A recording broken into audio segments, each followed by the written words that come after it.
Di sebuah desa kecil yang dikelilingi oleh hutan belantara, terdapat sebuah rumah tua yang ditinggalkan.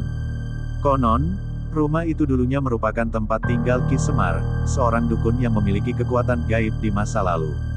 Namun, ketika Ki Semar meninggal secara misterius, rumah itu menjadi terkenal karena sering terdengar suara aneh di malam hari. Seorang pemuda pemberani bernama Adi, mendengar cerita tentang rumah itu dan memutuskan untuk mengeksplorasinya. Tanpa takut, ia masuk ke dalam rumah yang penuh dengan debu dan laba-laba. Tiba-tiba, Adi merasakan udara menjadi dingin dan atmosfer menjadi semakin menyeramkan.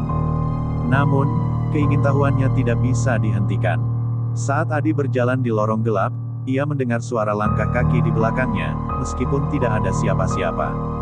Hatinya berdegup kencang saat ia memutuskan untuk membalikkan badan, tetapi tidak ada yang terlihat. Namun, ketika ia melanjutkan langkahnya, suara langkah kaki itu semakin dekat dan lebih keras.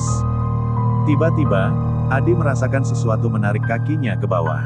Ia mencoba melarikan diri, tetapi semakin ia bergerak, semakin kuat tarikan itu.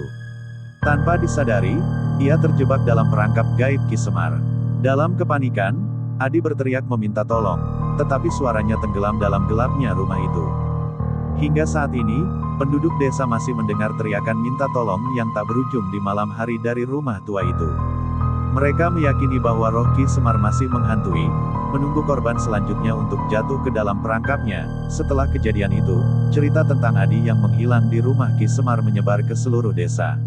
Orang-orang semakin takut untuk mendekati rumah tersebut, bahkan hanya sekadar melewati jalannya di malam hari. Beberapa bulan kemudian, seorang peneliti paranormal bernama Maya datang ke desa itu untuk menyelidiki fenomena yang terjadi di rumah Ki Semar. Dengan peralatan canggihnya, Maya berusaha memecahkan misteri yang melingkupi rumah tersebut. Namun, semakin dalam ia memasuki rumah tua itu, semakin kuat energi negatif yang ia rasakan. Teriakan dan suara aneh terus menghantui langkahnya, membuatnya merasa terganggu.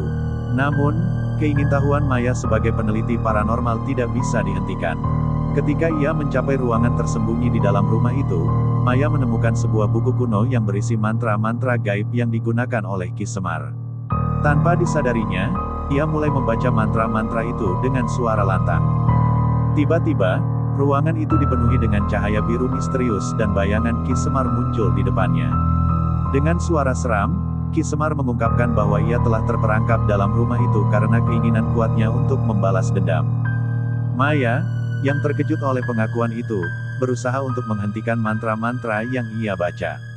Namun, sudah terlambat. Ruangan itu mulai runtuh di sekelilingnya, dan ia terjebak dalam jebakan Ki Semar yang kuat. Sejak saat itu, rumah tua itu dibiarkan terbengkalai dan dijauhi oleh penduduk desa. Kisah tentang Maya yang menghilang bersama dengan Adi menjadi legenda yang terus diceritakan dari generasi ke generasi, mengingatkan orang-orang akan bahaya yang tersembunyi di dalam rumah Ki Semar. Beberapa tahun berlalu, desa tempat rumah Ki Semar terletak menjadi semakin sepi.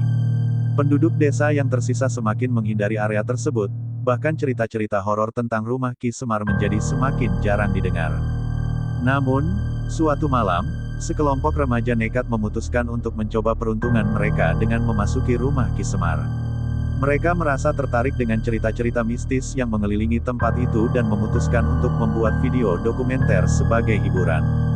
Tanpa menyadari bahaya yang menanti, mereka memasuki rumah tua itu dengan peralatan kamera dan senter. Ketika mereka mulai menjelajahi setiap sudut rumah, mereka merasakan atmosfer yang semakin menakutkan. Tiba-tiba, satu persatu dari mereka mulai menghilang. Suara jeritan terdengar di sudut-sudut gelap rumah, dan bayangan-bayangan menyeramkan mulai muncul di dalam ruangan yang redup. Saat remaja terakhir dalam kelompok itu, seorang gadis bernama Lina, berusaha untuk melarikan diri. Ia tersandung oleh sesuatu dan jatuh ke lantai. Ketika ia bangkit, ia melihat sebuah bayangan besar di hadapannya. Dengan nafas yang terengah-engah, ia menyadari bahwa itu adalah roh Ki Semar sendiri. Dengan suara serak dan menakutkan, roh Ki Semar mengatakan bahwa rumah itu telah menjadi tempat penjara bagi dirinya selama bertahun-tahun, dan ia membutuhkan jiwa-jiwa untuk memperoleh kekuatan kembali. Lina berusaha berteriak meminta tolong, tetapi suaranya tercekat dalam ketakutan yang mendalam. Akhirnya, Lina juga menghilang, dan desa itu kembali terendam dalam keheningan. Rumah Ki Semar tetap menjadi tempat yang angker, mengingatkan semua orang akan bahaya yang tersembunyi di dalamnya. Legenda tentang Ki Semar dan rumahnya terus hidup, menjadi peringatan bagi siapapun yang mencoba mengganggu ketenangan di malam yang sunyi.